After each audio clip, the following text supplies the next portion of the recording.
Entré en el juzgado esa mañana convencido de que el juez fallaría a su favor. Llevaba años viéndolo manipular a todos con esa sonrisa calculada.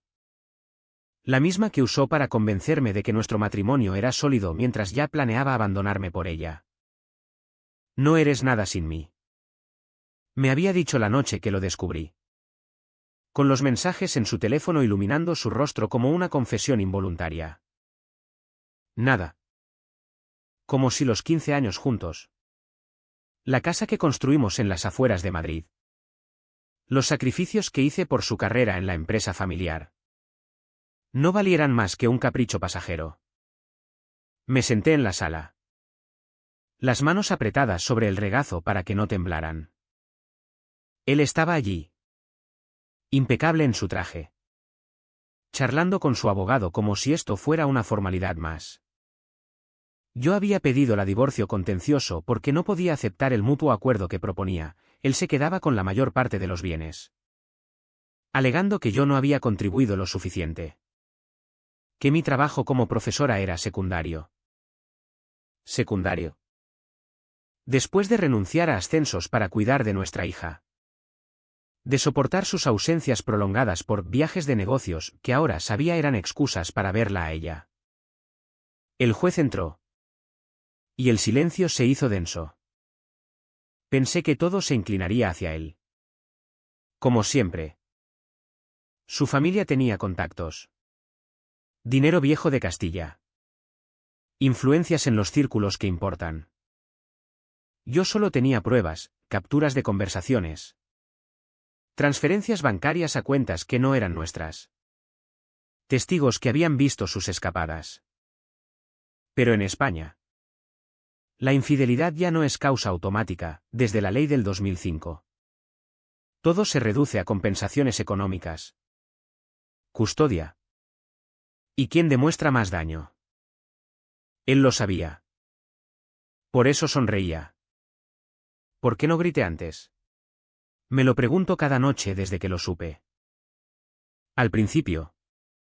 El shock me paralizó. Encontré las fotos por casualidad. En un pendrive olvidado en su maletín. Ella. Más joven. Ambiciosa. Trabajando en su misma empresa. Besos en hoteles de Barcelona. Mensajes que hablaban de futuro juntos. De cómo yo era un lastre. Lloré sola en el baño. Vomitando la cena. Preguntándome cómo no lo vi venir. Él era inteligente. Meticuloso, borraba historiales. Inventaba coartadas perfectas. Yo confié. Como una idiota. Intenté confrontarlo esa misma noche. Llegó tarde. Oliendo a perfume ajeno. ¿Qué pasa? Preguntó con esa calma que ahora odio. Le mostré las pruebas. Se rió al principio. Negándolo todo. Luego. Cuando vio que no cedía. Cambió, eres paranoica. Si tanto te molesta. Vete tú. Me amenazó con quitarme a Laura. Nuestra hija de 12 años. Alegando que yo era inestable. Los jueces prefieren madres estables.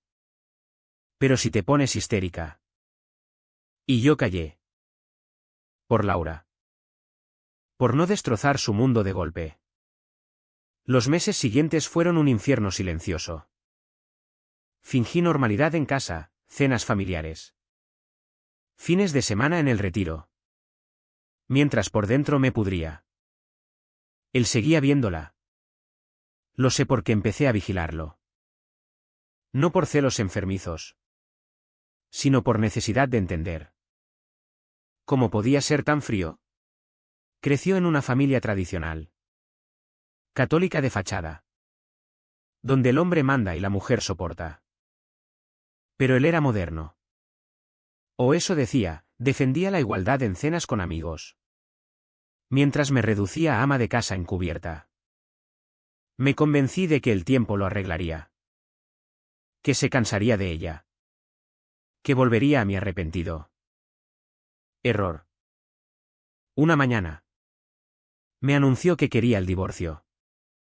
Por el bien de todos. Dijo. Quería libertad. Casarse con ella. Empezar de nuevo. ¿Y yo? ¿Rota? Acepté hablar de acuerdo amistoso. Pero cuando vi el borrador, él con el piso. El coche. La mayoría de ahorros. Y yo con una pensión ridícula.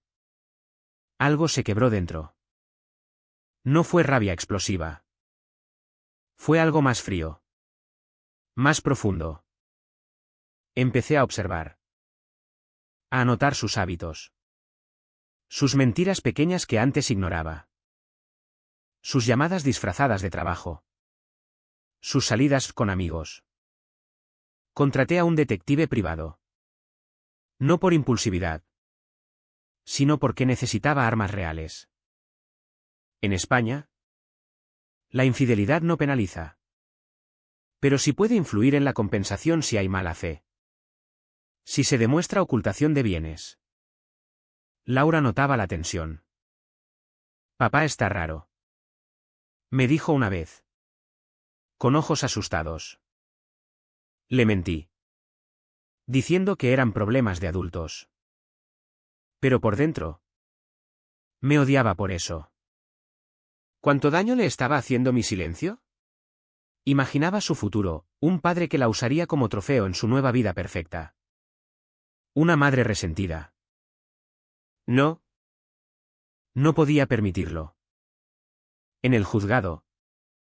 Mientras declaraba. Recordé una frase que él soltó una vez. Borracho, la gente como tú siempre pierde. Porque cree en la justicia. Me miró al decirlo. Desafiante. Y supe que tenía razón si no hacía nada. Pero ya no era la misma. El dolor me había endurecido. Me había enseñado a esperar. A planificar. El juez preguntó si quería añadir algo. Dudé. Parte de mí quería gritar. Acusarlo todo. Pero me contuve. No. Señoría. Porque la venganza verdadera no es el escándalo. Es el golpe preciso. Cuando menos lo espera. Salí de allí con el fallo pendiente. Pero ya había empezado. Había enviado anónimos a su empresa. Documentos que probaban sus irregularidades fiscales. Pequeños. Al principio. Nada que me incriminara. Solo semillas. Los días posteriores al juicio preliminar fueron una espera tensa. El juez había pospuesto la decisión, pidiendo más pruebas sobre la división de bienes. Él celebraba, convencido de su victoria. Me llamó para hablar civilizadamente.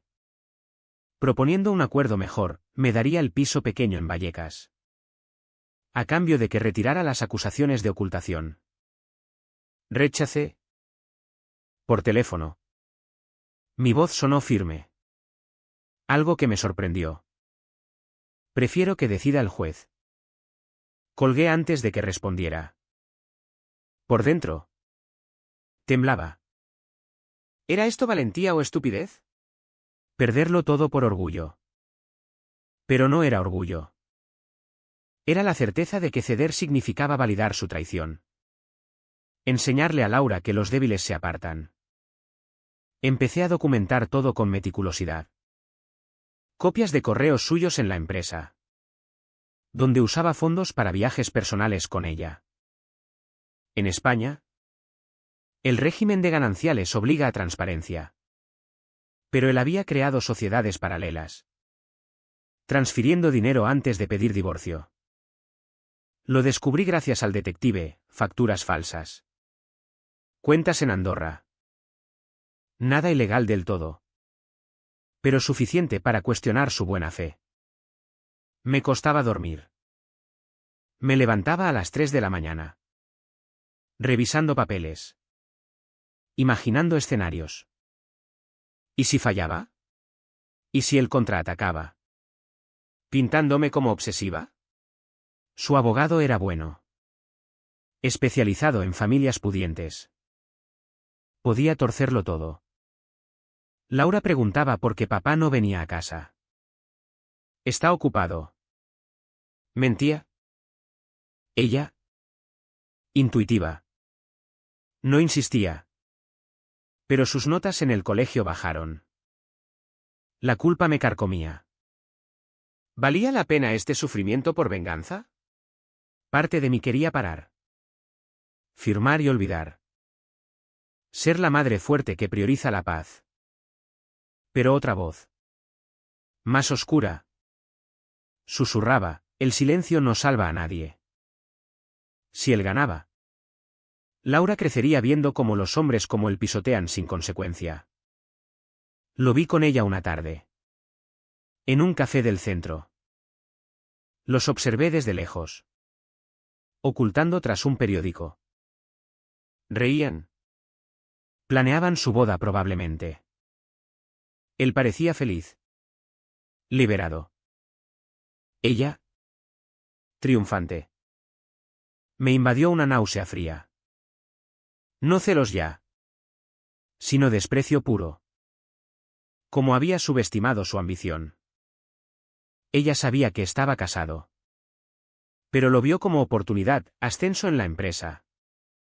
Vida cómoda. Decidí escalar. Envié el primer paquete anónimo a la junta directiva, extractos bancarios. Fotos discretas. Nada explícito. Solo dudas. Posible conflicto de intereses. En empresas familiares como la suya.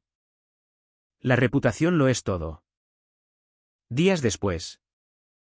Me llamó furioso. ¿Qué coño estás haciendo? Negué saber nada. Debe ser un error. Pero noté el nerviosismo en su voz. Por primera vez. Incertidumbre. El coste emocional era alto. Amigas me aconsejaban olvidar. Por tu salud. Mi madre. Viuda tradicional. Decía que las mujeres soportamos. Los hombres son así. Me enfurecía. No. No son así todos. Él eligió serlo. Dudé mucho esa semana. Una noche. Casi llamé para retractarme. Imaginé una vida sin esta carga, nueva casa. Nuevo comienzo. Pero recordé su frase, no eres nada. Y seguí. El siguiente paso fue más arriesgado, contacté a un periodista de un medio económico. Anónimo. Claro. Le filtré datos sobre irregularidades fiscales. Pequeñas. Pero acumulativas. En España. Hacienda no perdona. Él empezó a contraatacar, rumores en el colegio de Laura. Diciendo que yo era inestable. Intentó pedir custodia exclusiva. Me dolió. Pero me endureció más. ¿Quién era yo ahora? Ya no la esposa sumisa. Pero tampoco libre. Esta obsesión me consumía. Me aislaba. ¿Valía la pena? Todavía no lo sabía. La investigación interna en su empresa empezó sutilmente. Me enteré por un excompañero suyo que contacté por casualidad. Suspendieron ascensos. Revisaron cuentas. Él perdió color cuando me lo contó por teléfono. Fingiendo calma, nada serio. ¿Rutina? Pero yo sabía. Había plantado más semillas, correos falsos desde cuentas desechables. Sugiriendo malversación. No ilegal del todo. Pero suficiente para generar dudas. El precio lo pagaba yo. Laura tuvo una crisis en el colegio. Llorando por la separación. La psicóloga dijo estrés familiar. Me sentí monstruo. ¿Mi venganza la dañaba más que su traición? Dudé intensamente. Casi paro todo. Pero él no cedía. En mediación. Ofreció menos, Quería vender la casa familiar. Repartiendo poco. Para empezar limpio con mi nueva vida. Su nueva vida. Con ella embarazada. Lo supe por el detective. Eso me rompió el último resto de compasión. Un hijo. Planeado mientras me destruía. Escalé. Filtré a Hacienda directamente, documentos que probaban evasión moderada. Inspección inminente. Él reaccionó mal, amenazas veladas. Si sigues, te arrepentirás. Pero ya no me intimidaba. Internamente, me fragmentaba. Espejo me mostraba ojos hundidos. Expresión dura. ¿Esta era yo? La que planeaba ruina ajena con frialdad. Amigos se alejaban. Cansados de mi amargura. Solo quedaba la determinación fría. El juzgado citó nueva vista. Él parecía agotado.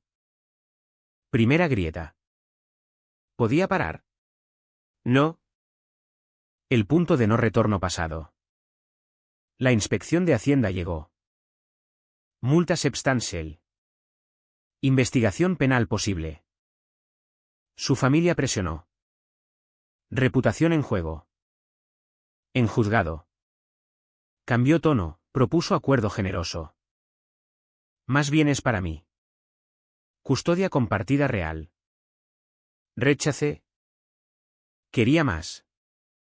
No dinero, ver su caída. Contacté a esposa de socio suyo.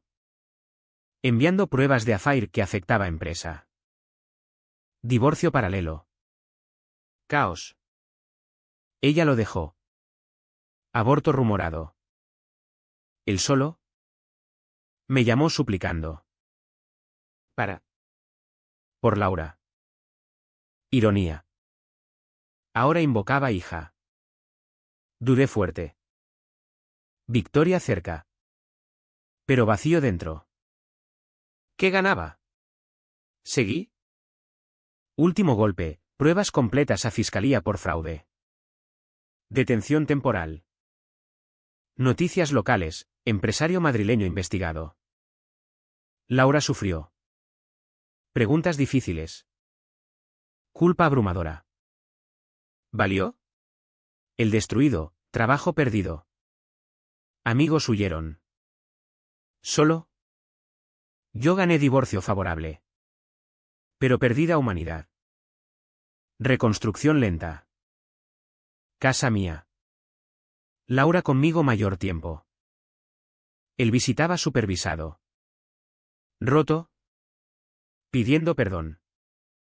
No perdoné. Acciones tienen consecuencias. Él intentó suicidio. Salvado. Noticia me impactó. ¿Mi culpa? No. Él eligió traicionar primero. Laura terapia. Mejorando. Yo también. Pero cicatrices profundas. Mirando atrás. Proceso me transformó. De víctima silente a ejecutora fría. ¿Satisfacción? ¿Parcial? Inquietud permanente, ¿quién soy ahora? Él reconstruye lejos. Nueva vida humilde. Yo enseño. Cuido Laura. Pero noches. ¿Duda, justicia o monstruosidad? Años después. Laura adulta preguntó todo. Conté verdad parcial. Él murió solo. Infarto. Noticia indiferente me dejó. ¿Ganó alguien? ¿O solo perdimos todos? De formas diferentes. ¿Hubiera sido mejor silenciar para siempre?